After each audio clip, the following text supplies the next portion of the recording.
Assalamualaikum warahmatullahi wabarakatuh. Saya Muhammad Suhi Gofani. Saya mahasiswa strata 1 Universitas Muhammadiyah Riau Pekanbaru. Program studi manajemen Fakultas Ekonomi dan Bisnis. Saat ini saya sedang menjalani semester 6 untuk memenuhi tugas mata kuliah Bisnis Internasional. Baiklah, pada kesempatan kali ini saya akan membahas tentang yang pertama, yaitu manajemen sumber daya manusia secara internasional. Pengertian manajemen SDM internasional merupakan aktivitas manajemen SDM dengan strategis global. Namun, dengan operasionalnya yang lebih beragam, karena menyangkut manajemen terhadap orang dan berbagai wilayah negara yang memiliki karakteristik budaya dan pengaruh lingkungan setempat yang berbeda. Variabel-variabel yang memoderasi perbedaan-perbedaan antara MSDM domestik dan MSDM internasional. Kompleksitas yang terlibat dalam beroperasi di negara-negara yang berbeda dan mempekerjakan kategori karyawan yang berbeda kebangsaan adalah suatu variabel kunci yang membedakan MSDM domestik dan MSDM internasional. Daripada perbedaan utama antara aktivitas-aktivitas SDM yang dilaksanakan. Banyak perusahaan yang meremehkan kompleksitas yang terlibat dalam operasi-operasi internasional, dan terdapat bukti konsisten yang menyatakan bahwa kegagalan bisnis dalam lingkungan internasional sering dikaitkan dengan lembaga manajemen sumber daya manusia. Aspek budaya. Sebuah karakteristik penting dari budaya adalah budaya merupakan suatu proses yang tidak begitu kentara, sehingga seseorang tidak selalu sadar akan efeknya terhadap nilai-nilai, sikap-sikap, dan perilaku-perilaku. Seseorang biasanya harus berhadapan dengan suatu budaya yang berbeda agar menghargai efek tersebut sepenuhnya. 2. Manajemen pemasaran secara internasional. Manajemen pemasaran internasional adalah kegiatan memasarkan barang atau produk keluar suatu negara dengan target pasar-pasar di luar negara tersebut. Dalam manajemen pemasaran internasional, banyak hal yang harus diperhatikan dan memerlukan konsep bisnis yang matang dan strategis. Berikut ini adalah beberapa langkah manajemen pemasaran internasional.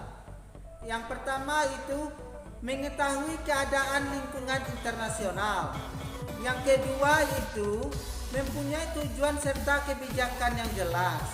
Yang ketiga itu mengetahui sasaran pasar internasional yang diincar, memiliki program pemasaran, mempunyai organisasi pemasaran, dan yang terakhir itu melakukan proses pengendalian dan evaluasi. Berikut ini adalah beberapa contoh pemasaran internasional yang dilakukan oleh sejumlah perusahaan dan brand ternama. Seperti yang pertama itu McDonald, yaitu makanan vegetarian yang berasal dari India.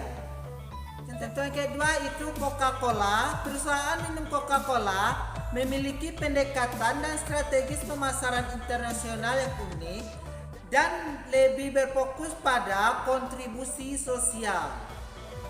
Yang contoh ketiga itu Domino Pizza yang berasal dari Indonesia dengan bahan seperti roti, saus, daging cincang.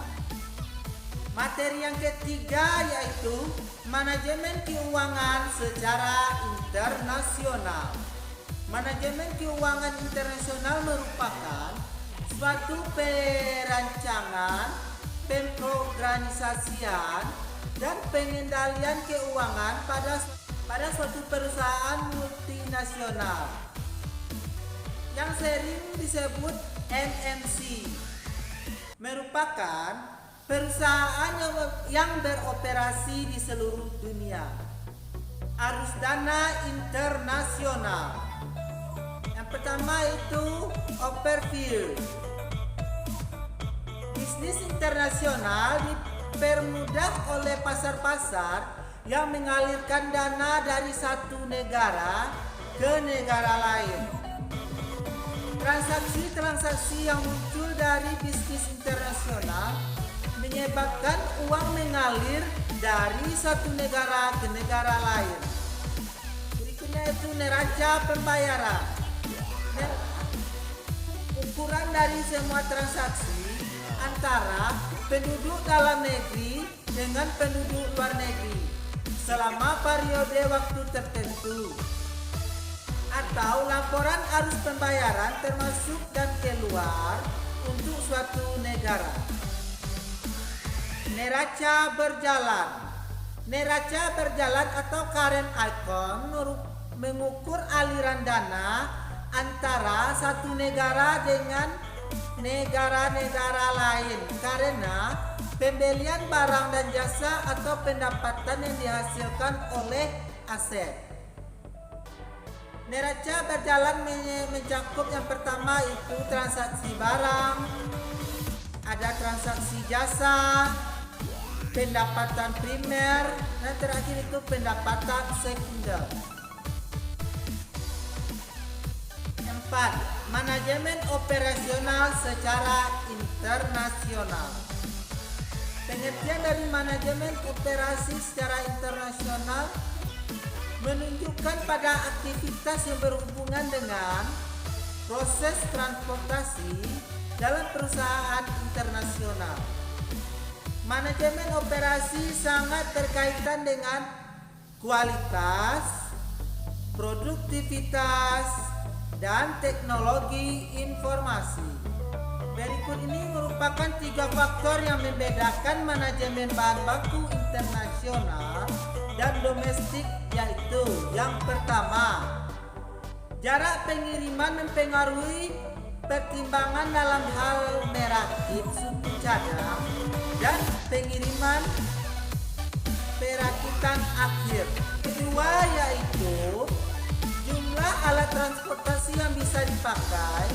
Pengiriman dalam suatu negara biasanya menggunakan satu jenis alat transportasi. Akan tetapi akan berbeda jika pengiriman melalui lintas negara yang sangat jauh dan memerlukan beberapa jenis alat transportasi. Faktor yang ketiga itu konteks pengaturan manajemen bahan baku internasional jauh lebih kompleks. Hampir semua negara mengatur banyak aspek sistem transportasi internal mereka seperti harga, keamanan, pengamanan, dan sebagainya. Sekian presentasi dari saya. Assalamualaikum warahmatullahi wabarakatuh.